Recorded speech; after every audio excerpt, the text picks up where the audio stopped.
tenho meios de me organizar. Graças a Deus, eu tô aqui, eu consigo enxergar uma organização pra minha vida. Não basta só querer. Não basta só querer. Por isso que eu falo, hoje em dia não dá pra ser só o Alden Neguinho, vamos lá, e porrada é bomba e vambora. Não esquece isso. Esquece. Uma coisa é você ter um planejamento, coerência e organização. Que era o que eu sempre via onde? No Eduardo. Né? Um cara organizado, um cara bem centralizado, com uma perspectiva do seu próprio andar. Não tipo, vou ver qual é amanhã. Eu sei que eu tenho que fazer isso amanhã, mas vou ver qual é amanhã. Ele já estava um ano à frente sempre. Exato. Entendeu? Mas o Júlio falou uma coisa que é muito pertinente. O Eduardo, ele parecia para nós tipo um Ayrton Senna. Sim. Entendeu? Por exemplo, o Ayrton Senna na Fórmula 1 lá, cara, ele tava num outro patamar, ele tava acima de brasileiro, entendeu? Ele é um Ayrton Senna. Uhum. Então, a gente via o Edu como um Ayrton Senna, um cara outro nível. Não, ele é o Ayrton Senna do nosso fisiculturismo. Sim, ele é o Ayrton Senna. De Não longe. adianta. Exato. De longe. De não tem longe é Ayrton como. Senna. E eu acho que essa... E o bom é que ele tá vivo, né? E é nosso amigo, hein? tá vivo, é nosso amigo e tá nativa. Tá nativa. O Eduardo é o maior exemplo para essa nova geração. E elas deveriam seguir mais o Eduardo, conhecer mais o Eduardo. Sim. Se esse cara tem 16, 17, 20 anos de idade e sonha em ser atleta, uma das melhores pessoas para ensinar a jornada de sucesso é o Edu. Porque o Edu não era milionário. Não. Ele não era rico. Ele era o quê?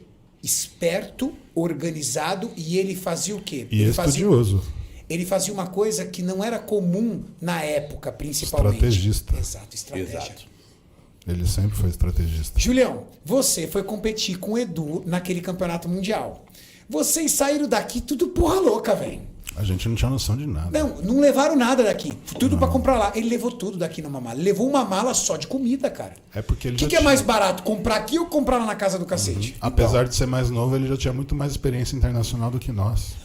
Será que era experiência internacional ou ele era muito mais Os estratégico? dois. Eu acredito que a convivência que ele teve em ir para os Estados Unidos cedo, ele pôde sugar muita coisa. Aprender muito Ele mais cedo do aprendeu que nós. muito mais cedo. Mas convivendo com o Edu tem muito da personalidade, cara. Exato. Tem. Aí que eu vou tocar no E foco. ele trouxe isso dos americanos, essa perseverança. Ele conseguiu juntar o que ele já tinha com o que ele deveria fazer.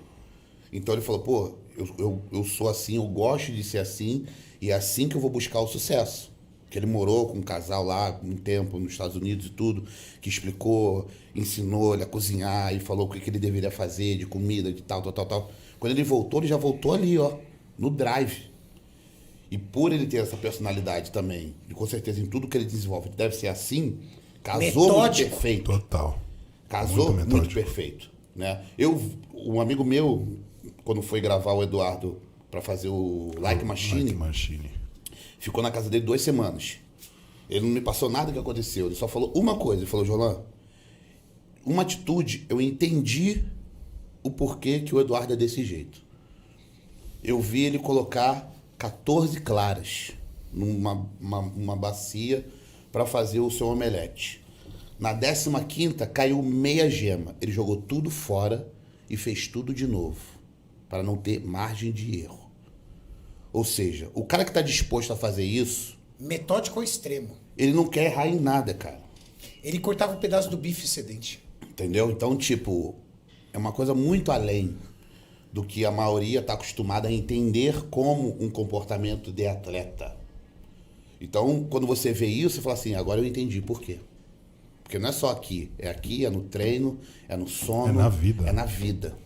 Eu contei essa história uma vez do Edu, e aí alguns especialistas da internet me criticaram dizendo que não tem sentido, que não são 10 gramas de um pedaço de bife que muda a preparação.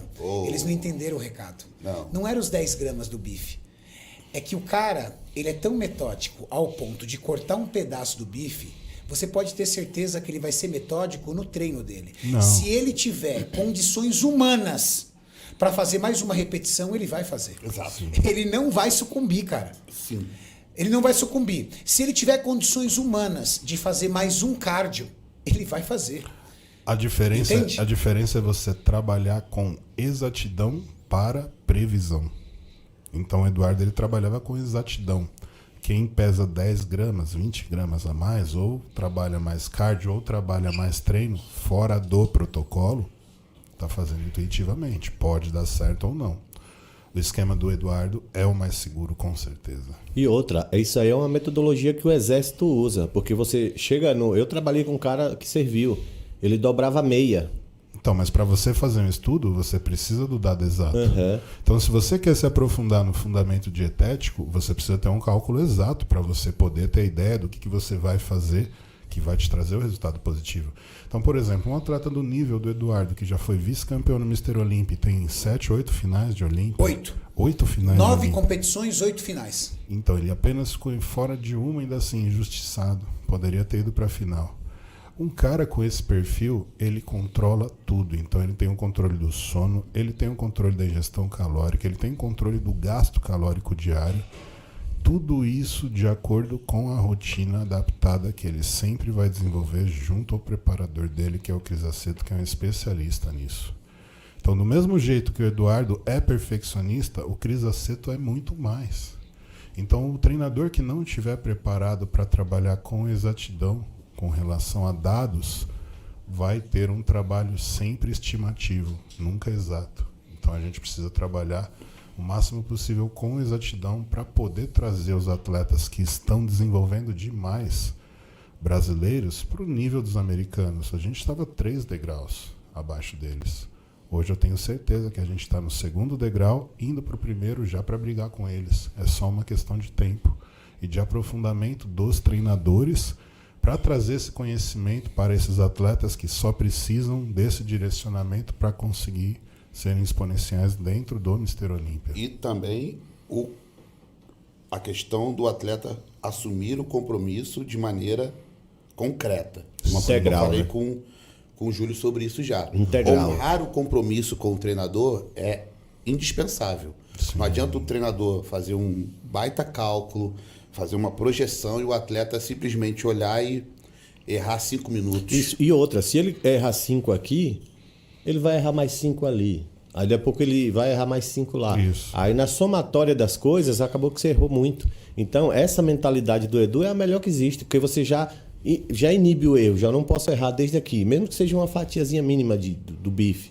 E outra coisa, as pessoas têm que entender que o papel do treinador é sempre estar motivando, sempre estar falando principalmente a verdade, colocando o atleta realmente onde ele tem que estar, no lugar dele, não ficar enaltecendo demais, colocando o atleta como se ele fosse melhor que todo mundo, porque o fisiculturismo ele é uma caixinha de surpresa.